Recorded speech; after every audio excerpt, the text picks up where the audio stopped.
Hello, hello. How are you this week? So far, so good. Beautiful, right?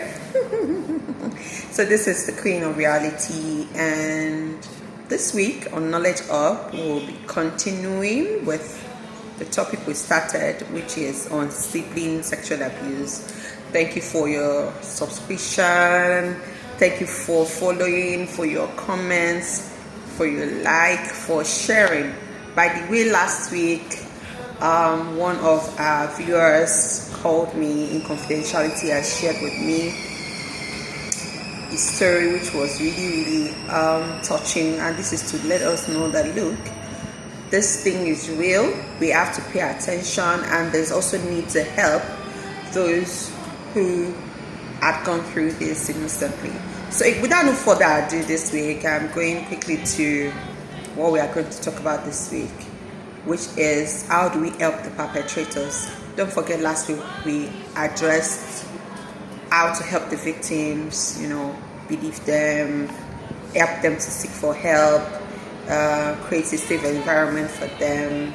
Another thing I forgot to add last week is avoid blame and shame. Don't blame them. For some parents, it's always quick to say, oh, if you were not playing roughly with him, if you were not wearing a certain dress, you would not have to encounter that. It's not that time to blame the victim. So how do we help the perpetrator? Don't forget, the perpetrator used to be the victim, and now he or she is the perpetrator. First, you need to understand the root cause. Is this behavior stemming from prior exposure? Is it from trauma? Is it from lack of education? What is the root cause of this? What made the perpetrator become a perpetrator? And then the next thing is to provide professional therapy, just like that of the victim. Don't forget, we are addressing sibling sexual abuse. So these two people, the victim and perpetrator, they are your children. So for the perpetrator, it's important that you make him or her seek professional therapy. It's a must. Many children who engage in abusive behavior can be rehabilitated. For some that are now very, very addicted to it, it will be better for you to rehabilitate them for proper intervention. When I was talking about how to help the victim, I said it would be good at some point to separate them. So whilst you're in the process of separation, you can put the perpetrator in rehabilitation center, and then, of course, be close to the victim. So for the perpetrator, therapy is a must. For some, rehabilitation is a must. Then strike boundaries. It's a must that there's no unsupervised contact between the perpetrator and the siblings. It's important there's no contact. So don't just help him or her by ensuring to put in strict boundaries. The next one is educate on consent and sexuality. Just the way you have educated the victim, also ensure to educate the perpetrator. Let the perpetrator understand that healthy sexual behavior is essential to stopping the cycle. Teach them that until you get to a certain stage, would sex be okay? These are the kind of people that you should have sex with, not one of same blood relations. Let them understand, because some perpetrators do it out of ignorance. Now, for parents that maybe, for you that are not married yet, or you are married, you do not have kids yet, or you have kids but you have not experienced such, hallelujah, how can you, as a parent or parents to be, protect your children? So this series, we are helping those that have not experienced it to uncover, those that have experienced it to heal, and those that have also not experienced it to not experience it, so they can be aware early. So the first thing as a parent or parents to be, first way to protect your child from sibling, or protect your children from sibling sexual abuse, is educate them early. Teach children about body safety from a young age.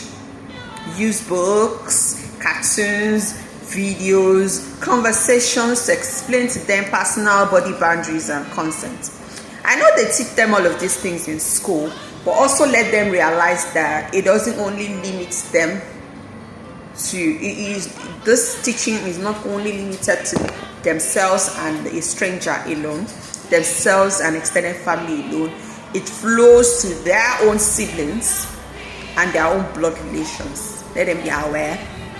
Also teach them to use simple phrases like, my body belongs to me. Teach them that their body belongs to them alone and nobody is allowed to touch them in any way that makes them uncomfortable. They can even recite it as a declaration. My body belongs to me. Nobody is allowed to touch my way in my body in a way that is so uncomfortable. So after educating them early, set clear family rules. I said that when I started this series about 2 weeks ago. One is that there is no secret in this house. There's no secret, and sometimes it flows from husband and wife even to the children. I'm so sorry to say, the family where husband and wife sometimes keep secrets from each other, there's high tendency that it also flows to children. But then I'm not yet to do marriage counseling. I'm saying that even if there's any discord in the relationship between husband and wife, please, we mothers especially, ensure to have close relationship with your children and set a boundary that there's no secret in this house. Encourage your children to talk openly. So what it means is, you that are saying there's no secret must always be open to hear and accept anything. You must not be judgmental. You must not be overreactive. You must be calm enough to embrace them and listen to anything they want to say at any time. So while setting the family rules as well, don't forget to encourage and set the rule that there's no playing under the cover or behind locked doors. So you might, when you have children of different sex, you must as well ensure that their doors are always open. Their doors are always open. So as much as we don't want to be too suspicious, we also don't want to give room for, passing boundaries. So you can always encourage that. If you are buoyant enough, you can always rent a space where the boys sleep separately, the girls sleep separately. So yes, so after setting the rule, ensure to supervise and monitor them. I've said that. Be aware of what the children are watching online, because some of them, especially perpetrators, learn all these things online through pornographies and all the likes. Keep siblings in separate rooms if you have the luxury, but if you don't, ensure their doors are open. I hope you've been able to learn a lot. It's a pity this particular part we would have to overflow into the next episode, but I would say to us that do not just listen alone. Do well to practice all what you listen to. Also be your brother's keeper. Share it with your families and friends. Let it be a crusade. Let it be a gospel. Let them know that there are some things that we need to do to prevent some of these things that are mishaps in our society. Until I come your way next week, I am still the queen of reality and I'm going nowhere.